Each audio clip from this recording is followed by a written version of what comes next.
आज के प्रसंग में गांव की स्त्रियां बहुत स्नेह से सीता जी के चरण छूती हैं और कहती हैं, हे देवी, आपका सुहाग पार्वती की तरह अमर हो। हे देवी, हमको न भूलना, जब लौटना तो इसी मार्ग से वापस होना, तो आपके पुनः दर्शन हो जाएंगे। लक्ष्मण जी ने राम का रुख देखा और उन लोगों से आगे जाने का मार्ग पूछा। यह सुनकर सभी स्त्री पुरुष व्याकुल हो गए और उन्हें मार्ग बताया एवं उनके साथ साथ चलने लगे।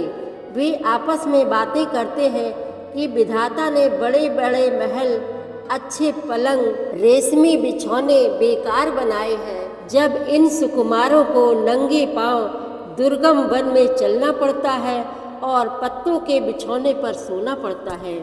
जो यह कंद मूल फल खाते हैं, तो विधाता ने अच्छे अच्छे व्यंजन व्यर्थ ही बनाए हैं। इनके जैसे पूरे संसार में कोई दूसरा इतना सुंदर और कोमल नहीं होगा। आदि बातें गांववासी कर रहे हैं। बड़ा ही आनंददायक प्रसंग है। आप भी आनंदित होकर सुनें।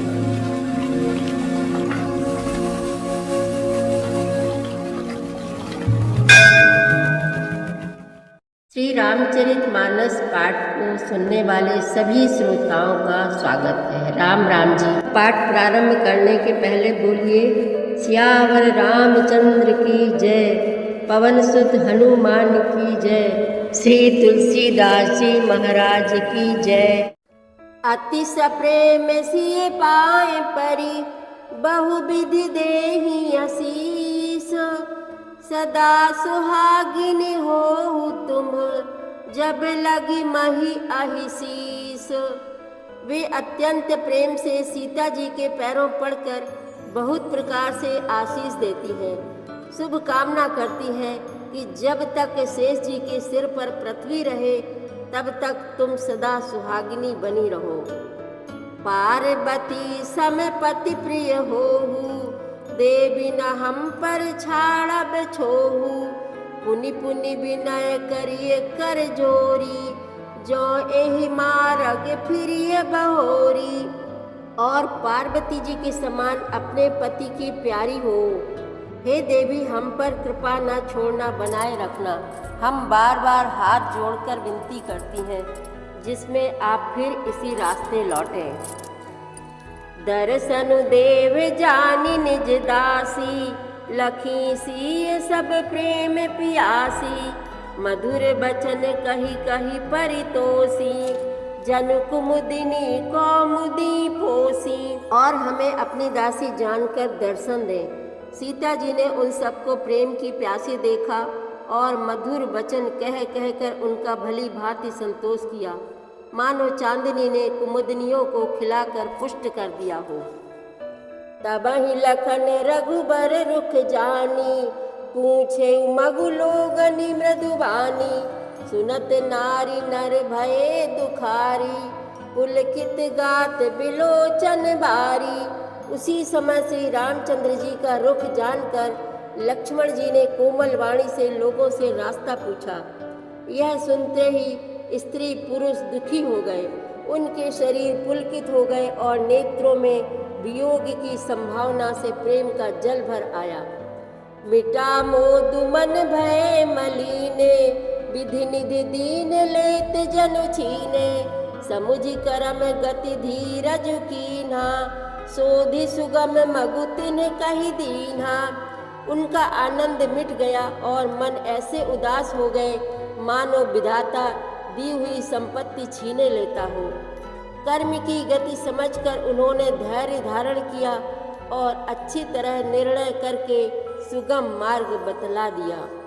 लखन जानकी सहित तब, गवन कीन्ह रघुनाथ, फेरे सब प्रिय बचन कही, लिए लाई मन साथ।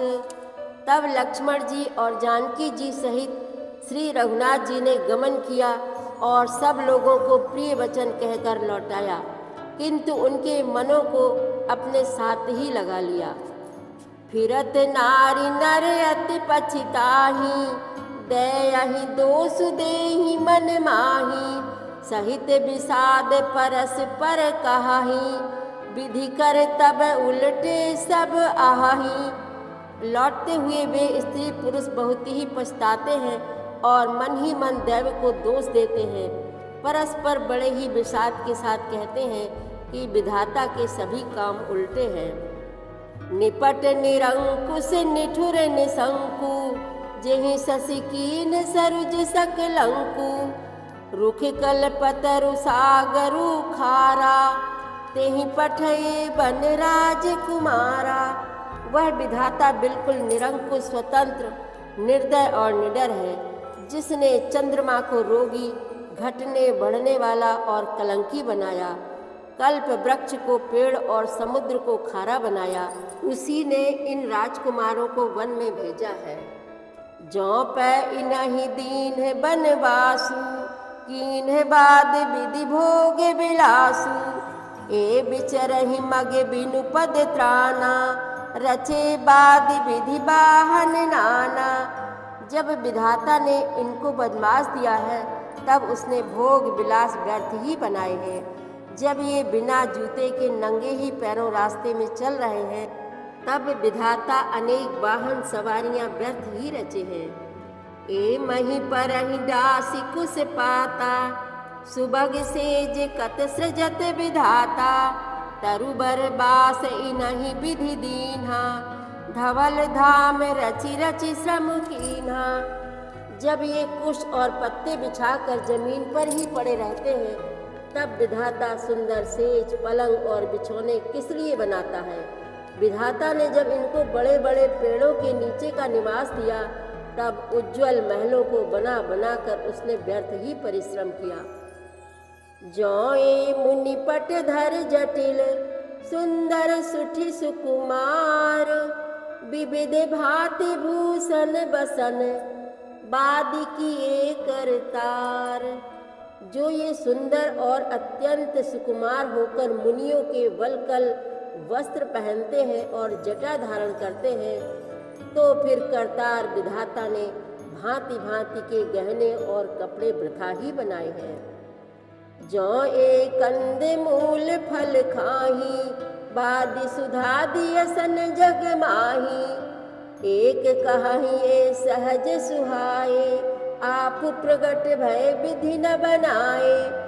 जो ये कंद मूल फल खाते हैं, तो जगत में अमृत आदि भोजन व्यर्थ ही है।